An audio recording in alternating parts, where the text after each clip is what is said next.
भैया मैंने आपको लास्ट टाइम बोला था ना कि मुझे विश्वास है कि मुझे राधा रानी अवश्य लेने आएगी जब मैं सीढ़ियां चढ़ कर हाँ जाऊंगी। जी, तो भैया सच में ही इस बारी लाडो रानी मुझे लेने आई। क्या बात।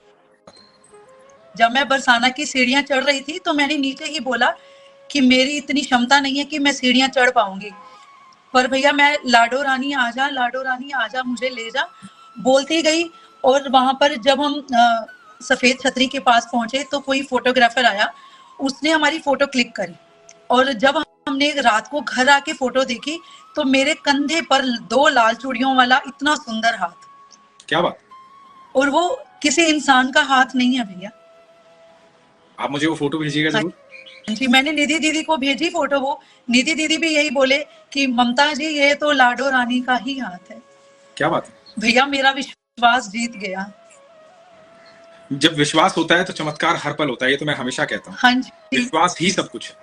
हाँ जी भैया। पहली बारी तो जब मैंने आपको बताया था कि लाडो रानी मुझे मिली थी, बट थोड़ा सा मुझे डाउट था कि आप कह दोगे या कोई और सेकंड थर्ड पर्सन बोलेगा तो मुझे विश्वास होगा, लेकिन नहीं भैया, इस बार मुझे खुद को ही विश्वास है। कि मैं आपको फोटो दिखाती हूँ, अगर आपको विजिबल हो पाए तो देखो। हाँ जी, मुझे फोटो में दिखाई दे रहा है। ये देखो, कंधे पे, मेरे कंधे पे हाथ देखिए। और ये आप में से कोई नहीं है। नहीं, और भैया जहाँ फोटो खींची गई वहां सब जेंट्स थे। क्या बात है। और इतना सुंदर हाथ है ये, और इसकी शेप बिल्कुल अलग है हाथ की। क्या बात है। आप फोटो मुझे भेजिएगा जरूर। और हाँ, मैं जैसा आपने मुझे अभी कहा ना, मैं आपको एक बात बताऊं, एक बात मैं शुरू से कहता आया हूं जब से ये पेज है, कि आपके और ईश्वर के बीच में कोई आ ही नहीं सकता। वो डायरेक्ट संबंध है ईश्वर से आपका, कोई नहीं जी आ भैया सकता। जी। क्योंकि वो आप के और ईश्वर के बीच का ऐसा तार है, जैसे बच्चा जन्म लेता है ना, तो बच्चा जन्म लेता है तो एक और नाल होती है जो माँ से जुड़ी होती है उसकी। हाँ जी, हाँ तो जी। क्योंकि ये संसार है, इसमें आकर के वो डॉक्टर आकर के उस और नाल को काट देता है, बच्चे को डिस्कनेक्ट करता है, फिर वो संसारिक हो जाता है बच्चा। हाँ जी। तो लेकिन ये जो और नाल है ना, हमारी ईश्वर से जुड़ी हुई है, ये कोई नहीं काट सकता। ये बिल्कुल ऐसे जुड़ी होती है, ये अलग होती है, धीरे धीरे धूमिल होती है। हमारा विश्वास जब कमजोर होता है, लेकिन जैसे ही विश्वास जागृत होता है ना, ये और नाल दिखाई देनी शुरू हो जाती है, हमारा जो संबंध है। और इस हाँ संबंध के जी। बीच में कोई आ ही नहीं सकता। ये जो हम नहीं आ सांसें सकता। लेते हैं ना, क्या कहते हैं हम, जब बच्चा पेट में होता है तो हम क्या कहते हैं हमेशा, कि जो माँ खा रही है वो बच्चा खा रहा है, हाँ जी। यही कहते हैं ना। तो जब भगवान सांस ले रहे होते हैं, उस वजह से हम सांस ले रहे होते हैं, क्योंकि वो और नाल जुड़ी हुई है। जैसे हाँ माँ जी। और बेटे का संबंध, माँ और बच्चे का संबंध होता है ना, जो बच्चा गर्भ में होता है, तो उसका जो संबंध कितना गहरा होता है, कि माँ सांस ले रही है तो बच्चा सांस ले रहा है, माँ खा रही है तो बच्चा खा रहा है। अब 9 महीने वो गर्भ में है, हम हाँ जी। पूरी जिंदगी गर्भ में होते हैं, हम उससे इतने कनेक्टेड हैं। लेकिन हमारा विश्वास जहां कमजोर होता है ना, वहां वो धूमिल हो जाता है। ऐसा नहीं कि संबंध टूट जाता है, संबंध कभी नहीं टूटता, वो टूटेगा भी नहीं कभी। हाँ क्योंकि जी। आपके जीवन में वो सारे कार्य होंगे जो जीवन में होने, आप भगवान का नाम लो या मत लो, उससे कोई फर्क नहीं पड़ना। लेकिन फर्क क्या पड़ना है, वो ये है कि जब आप ईश्वर के और अपने संबंध को याद करते हैं ना, और वो विश्वास गहरा करते हैं, तो उस विश्वास गहरा करने से जो आपके जीवन में हो रहा है ना, वो कई गुना बेहतर हो जाता है। फिर जहां संकट आपका आना होता है ना, कि एक सुरक्षा कवच चारों तरफ आ जाता है, तो वो विश्वास है ना, मतलब आप नहीं भी नाम लोगे, नहीं भी पूजा करोगे, तो जीवन तो चलता रहेगा।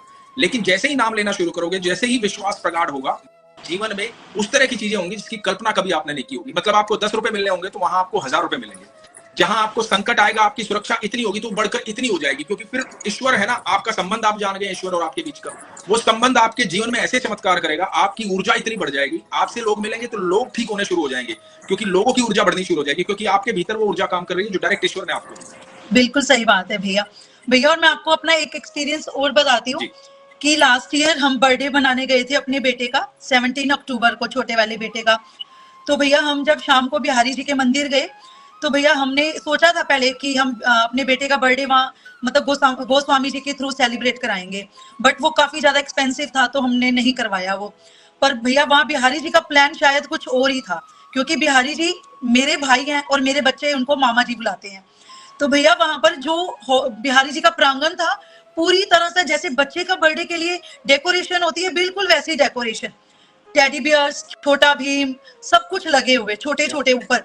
और भैया जितने भी अंदर से गोस्वामी आ रहे, हर गोस्वामी के हाथ में बास्केट, कभी टॉफियां, कभी बनाना, कभी एप्पल, कभी बिस्किट, इतना इतना कुछ उन्होंने करा, इतना कुछ, यूं लगा कि जैसे मेरे बेटे के बर्थडे के लिए ही आ रहे हैं। और मेरा बेटा बोला, मामा मेरा बर्थडे तो बड़े ही धूमधाम से मनाया तूने। क्या बात। और फिर इतने में भैया राजभोग का टाइम हो गया, हम ऊपर दर्शन के लिए चले गए। और मेरा बेटा ऊपर से जब नीचे उतर रहे थे तो बोला, मामा सब कुछ तो तुमने बांट दिया, मुझे तो कुछ भी नहीं मिला, मेरा बर्थडे है, मेरे हाथ में तो कुछ भी नहीं आया, तुमने टॉयज, एप्पल्स, टॉफीज सब कुछ बांटा, लेकिन मेरे हाथ में तो कुछ भी नहीं आया। और भैया हम जैसे ही नीचे आए, राजभोग के बाद पट खुले, तो गोस्वामी जी ने जो पहली टोकरी उठाकर लाए और जो उन्होंने यूं करके बिस्किट फेंके, और पहला बिस्किट और टॉफियां सीधा मेरे बेटे के हाथ में, जबकि हम बिल्कुल पीछे खड़े हुए थे। क्या बात। और इस तरह से बिहारी जी ने मेरे बेटे का, मतलब मेरे बेटे का नहीं, अपने भांजे का जन्मदिन मनाया उन्होंने। बहुत सुंदर, बहुत सुंदर। कहाँ से हैं ममता जी आप?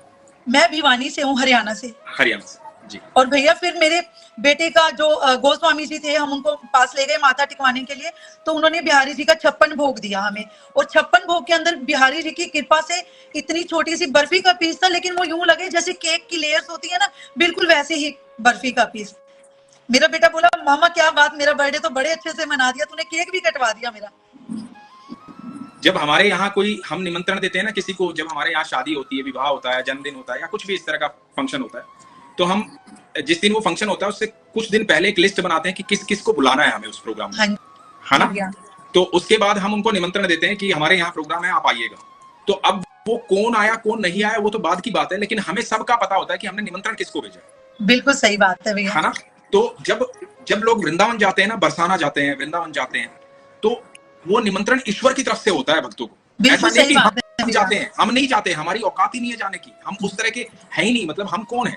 लेकिन वो, क्योंकि वो उसका घर है, उसकी जगह, वो उसकी ऊर्जा है, तो वो जब बुलाते हैं ना किसी को, वो भी निमंत्रण भेजते, तो उनको सबका पता होता है कौन आया है, किस तरह से आया है, और क्या भाव लेकर आया है, मन में उसके क्या चल रहा है, उनको सब पता होता है।